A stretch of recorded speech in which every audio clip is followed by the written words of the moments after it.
Hello, hello, and welcome to this edition of the Law Firm Blueprint. I'm one of your hosts, Jay Ruane, CEO of Finalize, one of the million plates I have spinning at any one time, as well as managing partner of Ruane Attorneys, a criminal defense and civil rights firm in Connecticut. And with me, as always, down there, Price Benowitz man, Seth Jehoshaphat Price, as well as the grand poobah of all things digital with Blue Shark Digital. Now, Seth and I actually got to spend some time at the end of last week together. Not much, but we were in Detroit for the Fireproof Summit. And Seth, I got to tell you, that was a great time. I know we've got Mike Morse coming on in the coming weeks to talk a little bit more about that. But let me get some of your takeaways from it, because I got a few of my own. I mean, look, this guy's built a juggernaut, and it is impressive. He owns a city. It's rare to see a lawyer dominate a market that way, with systems and processes. A lot of us have firms with a lot of good stuff going on. He's just supersized it. And, a lot to learn from, a lot of stuff frustrating, because I know that I planted my flag in a market with different laws and, a much more competitive employment environment. The people that go to Detroit, Pensacola, Dothan, Alabama, have done things that are very, very hard for us to replicate. But I don't want to take excuses. I want to sort of emulate whatever I can from it, because they do some just amazing things within that organization. Yeah, they certainly do. And that's actually something I was lamenting to friend of the show, Ryan McKean, about, that, in our world, the Boston to DC corridor, you've got I don't want to say a higher more college educated crowd, a few more hustlers. It's just geographically, demographically different for the population of people seeking jobs. Sometimes I think maybe I should open up a call center in the Midwest somewhere and have people working for me there. But it's rather difficult. I mean, I'm struggling with some turnover this week. I came back from Fireproof and I get an email 9:00 on Monday morning from my bookkeeper. Hey, I'm resigning effective immediately. Sorry for no notice. See you later. And look, to me, that's the piece that is, I had that early in my career. We've had somebody of 10 years plus in that seat, head of finance, but that is a scary, scary one for me, because there's no easy answer, especially the criminal practice, all the moving parts. And it's on a personal level, to see a place where people are there 10, 15, 20 years, right? And then you come home and you're like, man, I can't even hold on to my bookkeeper. And I know it's not your fault. It's not that, but it's just like, we're putting all this stuff in place, and now you're back. It's like the number of days since an accident on the job, and you're back to number zero. I have a situation where a number 2 admin person was really just having a not a great attitude towards certain things. And you're sort of like, hey, I need this fixed, or I need it right. And it's just painful, because I see, oh, wow, these guys have had people for 10, 15 years in these roles, and they're crushing it. And there's not a question of attitude or, negativity. Again, I'm sure, look, it's not like there isn't issues in every organization, but it is particularly hard after you see somebody who is dialed in particularly well. Yeah. And humbling when you look at your own stuff. And, what was interesting about the power of this show, bumping into random people at the summit who I don't even know. They've never reached out. They've never responded to anything we've had there, but a regular listener to the show and know everything that we're doing. Yeah. That was really cool. But when you come back from these things, that plus a tumultuous return, that combination of, like, you come back on a high, like, I can do all these things, and you're just like, now I can't even forget about getting to there. I have to start and figure out how to build back up to zero. Yeah, well, and that's one of the things that we took from it, is that I had a heart-to-heart with, my leadership team and especially the head of my, intake team. And I said, we have to stop thinking that we put low dollar, useless people in reception and intake. We need to have the best of the best. And her response was, then I need to get rid of 2 people this week, because they are consistently making errors that we're cleaning up. They're pleasant people, but they are not A players. They're not even C players. Do I have I said, well, you have the authority. And one of them was the son of a 30-year employee to the firm. I mean, an employee that predates me in my firm was actually with my father. He wasn't expressing to his mother the issues that he was having, all of his write-ups and stuff. Uh, and I think I probably dropped the ball into not looping his mom in earlier enough that so that she knew all of the issues, because then when she sees the write-ups after the fact, she's like, okay, well, I guess, but I probably should have been telling her all along, hey, Well, your I mean, boy's look, not it's a cutting it. fine line because but I'll tell you this. So Andrew Finkelstein, friend of the show, been on the show, another great place, outsourcing to Newberg.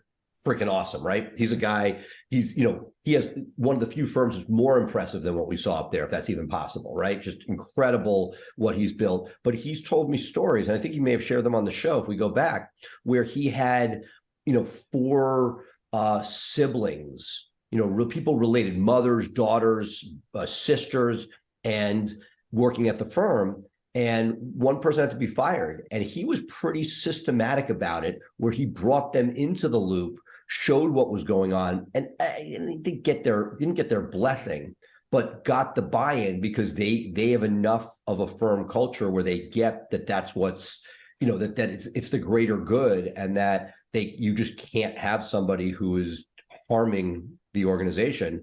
But yeah, I think that the downside is, it's awesome that you gave that opportunity, but it comes at a cost, because if this doesn't get handled right, the last thing you want is to not just have to remove somebody who's not performing. It sounds like objectively so, but you don't want to risk that other person is going to feel tainted or not feel as appreciated or worse. That would be devastating.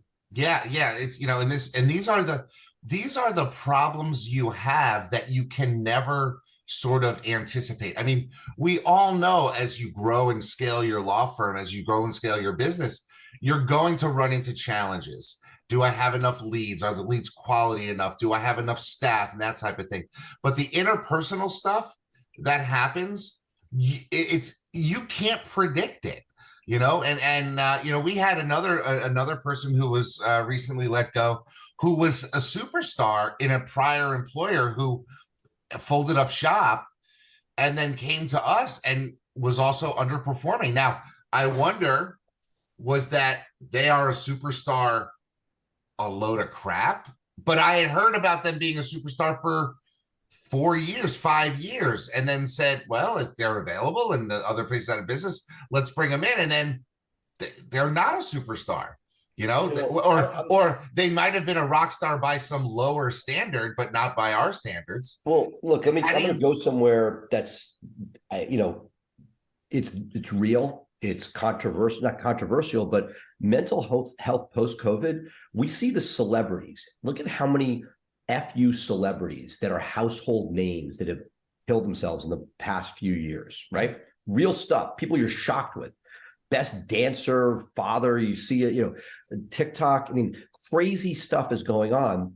And it's very tough as an employer, because you want to be supportive. It's just, there are lines that are drawn, and you see people post on Facebook, hey, if you're having issues, reach out.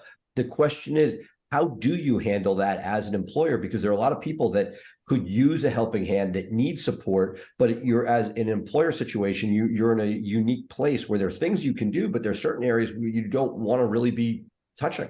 Yeah, I'll be honest with you. We talked a little bit about this last week when we were at the summit. I am now my day 2. It was supposed to start on Monday, but it couldn't start on Monday. My day 2, excuse me, I think I'm going to sneeze. Maybe not. Day 2 of my sabbatical. I'm taking 100 days off, and I'm taking 100 days off for my own mental health. I'm trying to get away. Of course, now I keep dragged back into some of the fires that are going in the firm that they want me to, and we're going to pivot for a second. That is one of the issues. Forget about the 100 days. That's awesome. I hope it happens, God willing. But as you're building and growing, something that I've seen is, unless you go with redundancy, which brings profits significantly down, you are that redundancy. Yeah. So knowing what I know about you, you don't want a fat operation, which means when that person leaves, there's a likelihood, you call it a sabbatical or not, you may get dragged back in. Had you had, a deputy bookkeeper, I'm making this up, that was there, that was redundancy, that had other jobs, that you weren't double paying for it, you'd have a fighting shot. But there are moments when these things happen where unless you have that layers, and what we saw at Fireproof was when there's enough layers of management and mid-level management, no one person knocks you down. Right. It may hurt you, but it's not the end of the world. Whereas here, that one person is pretty central. Without a backup, good luck with your 100 days, because there's a good chance you're gonna be back interviewing, training, putting in place. I hope that you have enough redundancy at the firm that does it, but there's a pretty good chance that if you want the rest of the firm to run well, there's not enough fat on the bone at this stage of growth. And again, that's the beauty and the horror of the entrepreneurial lawyer. And that's the situation I find myself in. I've got someone who's in charge of my personnel now that we've just put in that role. We talked about this, back in January and February, about how we were looking to have somebody, not necessarily HR, but like an operations person who can coordinate the ads. And that's working well. We've got applicants coming in. She's doing the interviews. We've got we're hiring lawyers. We've got that. Oh, that brings me up another topic that I didn't prep you for, but I want to ask you your input on this, because it has happened to me, by my count, 7 times in the last 20 years.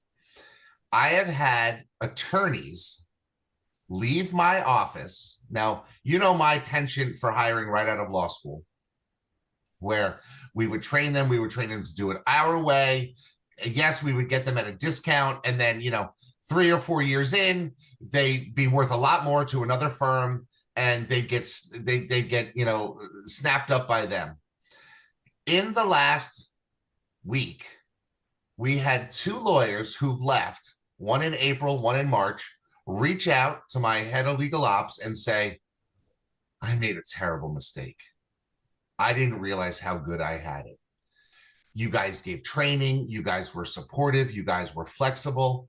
I've taken this new job and I am miserable. I can't imagine working here another month, let alone another decade or more in this role. All I want to do is come back and do what I know I love doing. I just thought there was something better out there and I made a mistake. And now this has happened to me 6 times. It's happened recently since the beginning of the year with 2 people who left. And I, when people choose to leave, I'm very open with them. I say, I wish you the best. I hope, you are finding joy in wherever you're going. They were leaving criminal. One was going into state government work, and one was going into insurance defense work. And I said, I hope you find this, knowing your personality, knowing what matters to you, that I have over the last couple of years. I don't know if you're going to find satisfaction in this job, but I wish you the best. And then we get a call from them 2 weeks later, a month later. I'm miserable. I cry every night. I can't do this. Do you take these people back if you've got work for them? Well, a couple things. One, I believe, I hope I'm not misquoting, Finkelstein is an absolute not. Once you're gone, you're gone. I think I'm getting this right. I hope I'm not misquoting. I'd love to crowdsource this with our people. Yeah. What results? Look, it depends where you are. There are exceptions to every rule. It's not ideal. I would say, as an outsider looking at you, that you may need to do a better job of showing your employees what else is out there. I don't know how you do that. I don't, maybe there's an answer, but I don't know. No, but meaning, basically, look, being that self-promoter, talking about how awesome this is, bringing in examples, make them listen to the show when we talk about case studies of meltdowns of what else is out there. I think it's a combination of that. I think that for this, you have enough, it's not an anecdotal, you have enough of an issue of people leaving who want to come back. There's got to be some way to message while they're there about how awesome it is, A. But B, I think we're also going to see some of that with the economy, that if assuming that our jobs, look, that we continue to be producing at good numbers, there's still a demand and money to pay for criminal and still PI cases, and we are able to still make a good living, that you're going to see that Amazon, the tech layoffs are not insubstantial. There's talk of certain companies not hiring people because they think AI is going to take over certain jobs. They won't need more. They're just not hiring more. So I think to a certain extent, that goes into the calculation. Now, I don't think we realized when those people left over the last few months how much the economy had turned. The economy's turned, and that the good news is I've already seen hiring be easier. I would love to hear what other people are seeing, but I am definitely seeing better talent. I know that I need to make hires, and I'm finding people, not as fast as I'd like, but it's not goose eggs like before. Yeah, I mean, we were getting goose eggs November, December. Now we're getting resumes in. Correct. And we've made some really great hires and made some great, 2 major upgrades that are in our firm that I'm really excited about. But I think that, for example, I think there's got to be more of a program, an intentional. How do you let people see what is out there and what's not? I'm dealing with an administrative person right now who came in with great potential and has struggled. And I'm really hoping they make it. But to me, part of it is when I see the influx of talent, if somebody is not crushing it, and even crushing it, if somebody is problematic, where normally you're like, hey, they're in, it's a pain to change out. And I don't want turnover at all. I'm conscious of that. But the answer is right now, should you be okay with mediocrity in a position, or is it, and whereas you might have had to have been 6 months ago because you'd be doing the job yourself, given that there's an influx of potential talent, I'm hoping that makes the people you have stickier, as well as giving you the wherewithal that when something isn't right, you don't have to live with it. Well, let me ask you this. Are you finding as some of these tech layoffs come and and people are leaving other businesses because of layoffs, downsizing, that type of thing, are you finding their ask to be way over market because they're coming from a dysfunctional business that was overpaying, and that's why they got rid of them? No. I'll tell you a tale of 2 cities. We needed a recruiter. We had somebody who was in an unusual situation for us, who was amazing, and then just, gave their notice and went into the sunset. And they did a great, which again, we've talked so much on the show that people quit well before they ended. This was like up until the week before they left, everything was great. I saw the Amazon recruiter force out in the DC market. They laid off everybody. Like, they just were like, F this, we're not hiring for a while. And the problem was, these were $90,000 to $100,000 recruiters who were being bonused at $4,000 to $5,000 a month. They were getting $150, right? And they were good. These weren't bad people. But they're not worth that in the market. We haven't talked about this in years, but the issue is, I don't want to be the person saying you're not worth $150, that you're worth $1, right? Like that, meaning the idea is you want the person on the job market for a while to realize that, and they can say it, but until they realize, you know what, that this is the new normal, that's my number. But if you're the person saying, no, you're worth $1/3 less, that's never a great place to be. We ended up, ironically, with somebody from the Midwest, from one of the big tech companies, who was making had not had that massive inflation, because the tech company was taking advantage, I think, of the geography, and got a rock star at a win-win, a raise for them and a solid number for us. And that has, so I think it's tough, especially in the New York market, because the tech companies in the New York,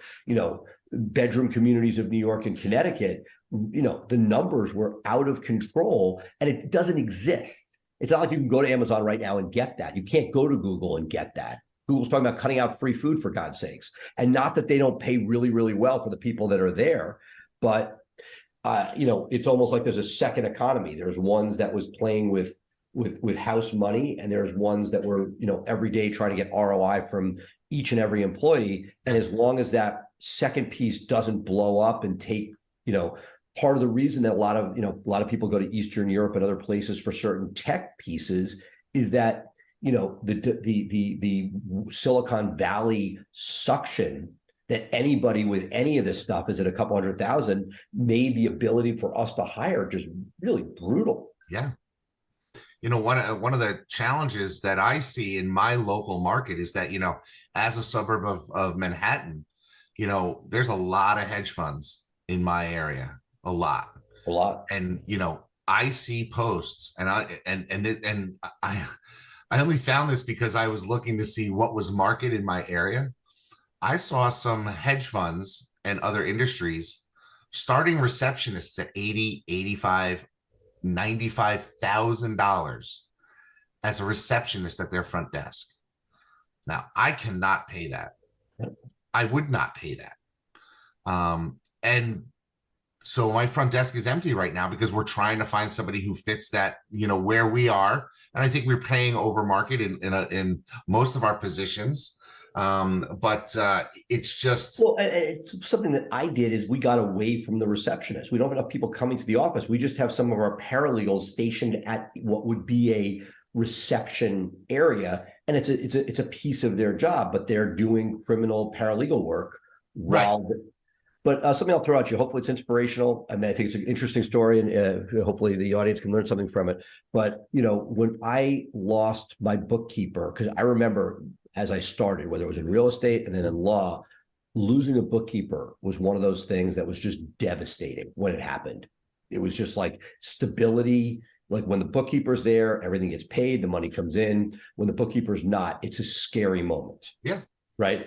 And we lost somebody who turned out it was not great. We had we needed to upgrade, but at the time we didn't really understood this. We were, pleasant 10 years ago, we were pleasantly happy with what we were getting, even though it turned out it was a disaster. But I remember I was on vacation. I think it was on a cruise ship or something, a Royal Caribbean giant ship with my family. And I'm talking to my law partner, Dave, who you got to meet up at the summit.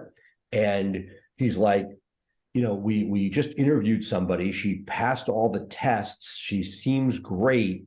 She has a felony conviction for kidnapping or like armed robbery. And he's like a minute away from, he was so desperate that we were like, can't do that. Like, she was the getaway car or something. It was crazy nonsense. And the fact that we were at that point in life, thankfully, the person who showed up and resume came in a minute later was somebody. She's been with us for 10 years. We've had an awesome run. She's been promoted within the department. We've talked on other shows about how hard it is to get higher level, like controller, CFO stuff is a whole nother show we could do. Oh, but sure. Suffice it to say, those can be dark days when you're sort of like sitting there, especially no notice on a job like that it's jarring, and it sort of brings a sabbatical to a grinding halt. Even if you're not in the office, your mind and body are back there. Your mind is certainly back there trying to figure out how to restabilize the ship. Yeah, I mean that's one of the problems that I'm dealing with today is I have let go of the reins to let my my leadership team take action. They were the ones who said this morning, hey, listen, we're letting go some people. We're restructuring. We're doing what needs to be done.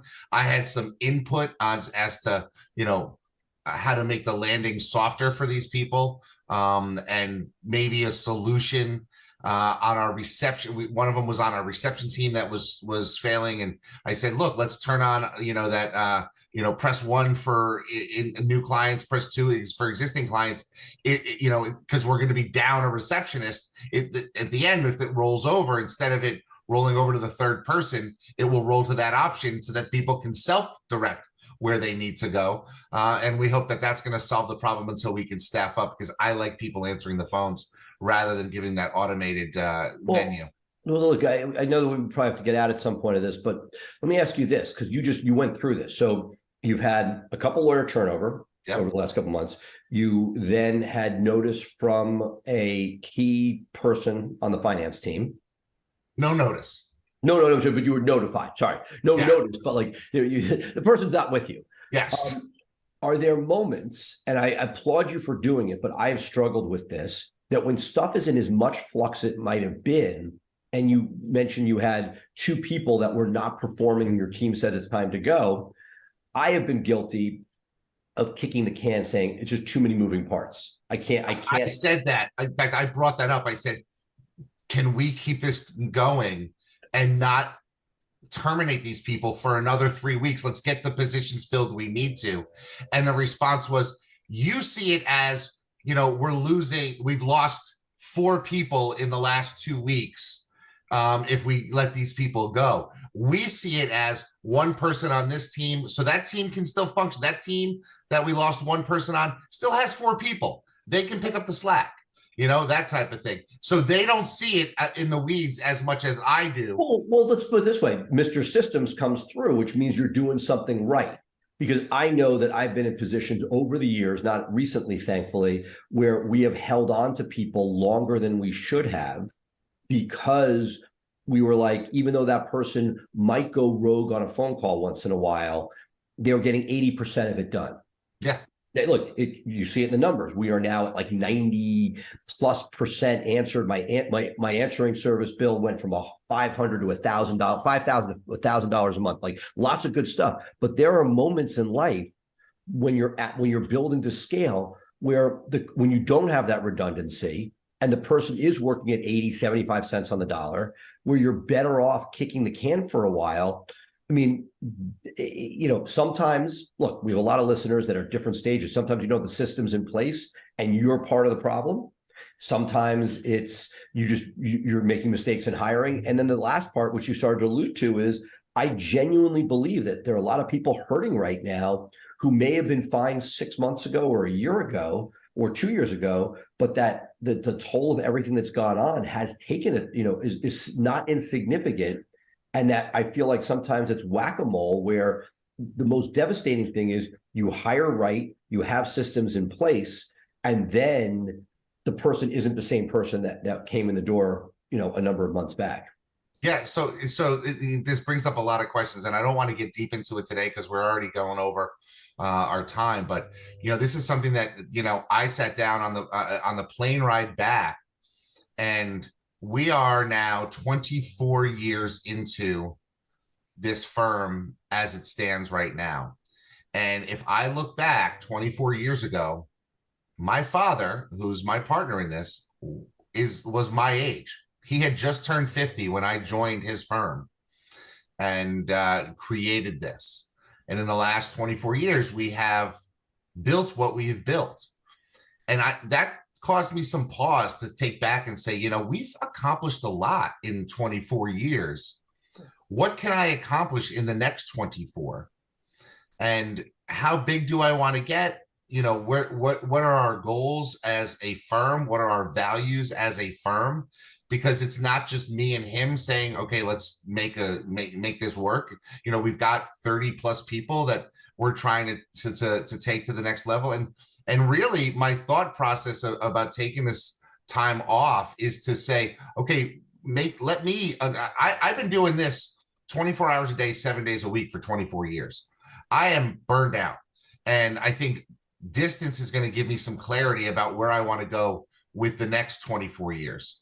If I even want to do 24, I had some deaths recently, close to me, lawyers I know.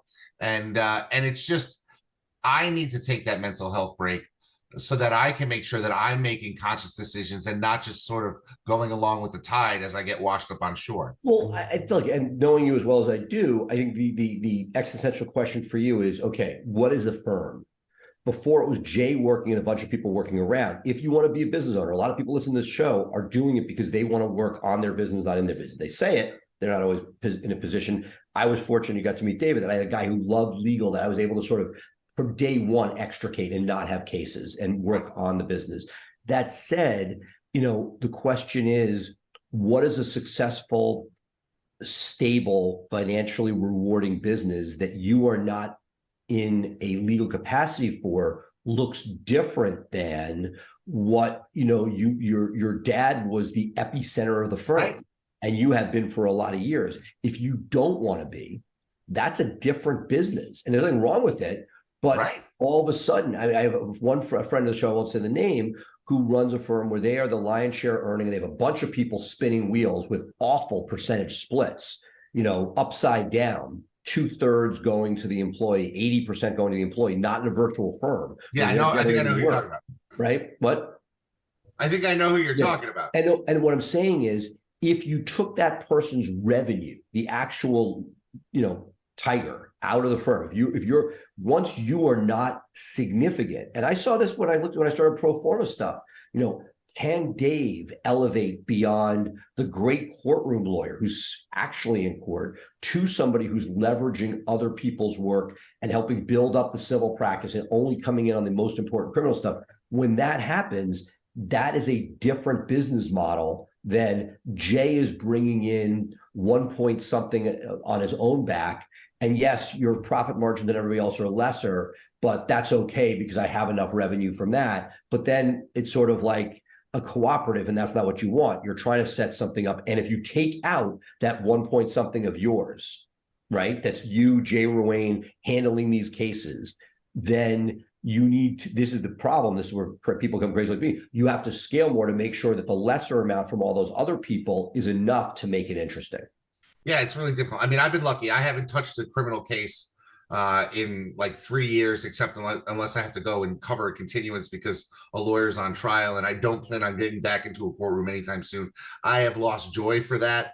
And mentally, I don't think it, and that's something that I need to pay attention to, right? And make sure that I'm taking care of myself, essentially putting yourself first. I mean, I built this business to give me the life that I wanted. I want to make sure that I'm actually living that life and not paying lip service to. And one of the things I decided I need to do is, take up pickleball, learn to play the guitar, stuff. And I'm going to end this with this. I have a friend of mine who is 35, so a little younger, works, and just took 3 weeks off because I get 5 weeks off a year, and I took 3 weeks off and told them I was going away, and they knew I was going away, and and included my birthday. And I'm thinking, man, I can't imagine 3 straight weeks with no responsibilities. Even on a sabbatical, there's going to be something that's going to pop up. I hope that it doesn't. I hope it can be kept away from me. And I'm thinking to myself, I need to build myself out of the picture more so that I can actually have the life that I say I want. Because I don't want to be one of these lawyers who talks about, I'm going to work on my firm, I'm going to scale, I'm going to do all those things. And then at the end of the day, it's still 24 hours a day of work. Like they're supposed to be and some of it is our own mishigas, right? They're lawyers that that's their identity, for better or for worse. Yeah. I'm part of it. Like the phone. My father's that way. We've had this conversation. I don't want to only have law at 74 years old. That's all he has. I mean, he got injured. He can't golf. He can't ski. So now literally he's got nothing else. I do not want that to be. And look, and again, this is a whole other show, but like my dad's 88, he still practices. And you know what?